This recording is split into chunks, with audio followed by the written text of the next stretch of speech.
you much. It's not enough. I love you. Hi, this is Rachel Karrington coming to you live from the Rouge and Stripe Hair and Fashion Show. It's also a HIV and AIDS awareness cause as well too.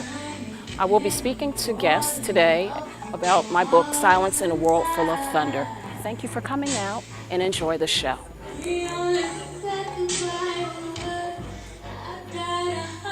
We're going to introduce author Rachel Karrington. She's going to come up here and speak about her book that she has.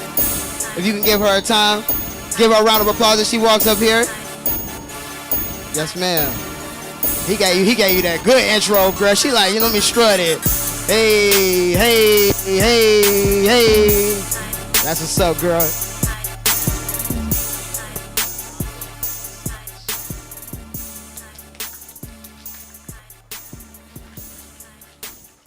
Hello, everyone out there. I am author Rachel Karrington.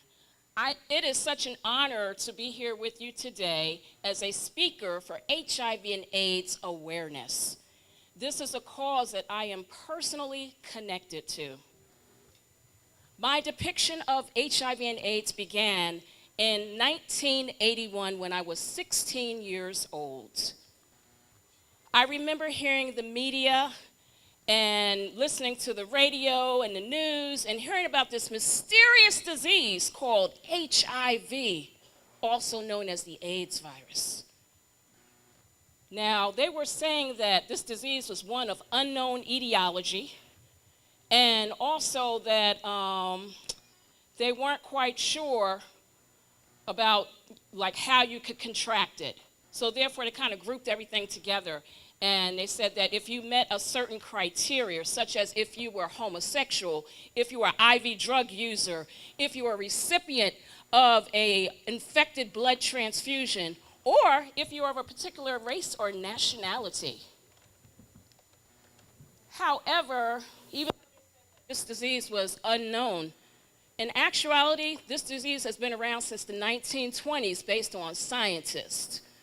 There was a pneumonia that was linked directly to HIV called pneumocystis carinii. Now, one thing about this disease, it did not discriminate as far as who it affected. There were people of all socio-economical classes, from upper, middle, and lower class people. Every week as I watched the news, someone that I knew, someone that was considered popular or famous, was contracting HIV. Some of the names that rolled across the TV were Liberace, Freddie Mercury, Rock Hudson, Gia Karanji, little Ryan White, Arthur Ashe, and even Eazy-E. But along with these statistics, little did I know, my husband, my brother, and a friend from elementary school also were part of these same statistics, and they contracted HIV. Now, due to my family's journey with the disease, that gave me my motivation and inspiration to write my book, Silence in a World Full of Thunder. With my journey and with my book, I decided to go ahead and put in there my experiences that I had with the exposure to the disease. Now, one thing about this disease, they said it was unknown. They didn't know a lot about it, but there wasn't a lot of information. There wasn't a lot of knowledge about it. So therefore, the patients were subject to a lot of discrimination, sabotage, labeling.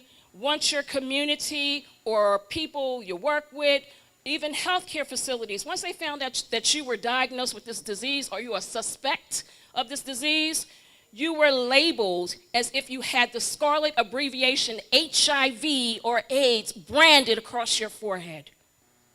People no longer wanted to be bothered with you. You lost friends, family members walked away.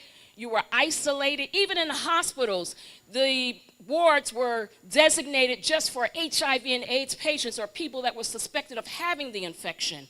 Even there, your privacy didn't even exist. They didn't even have privacy laws.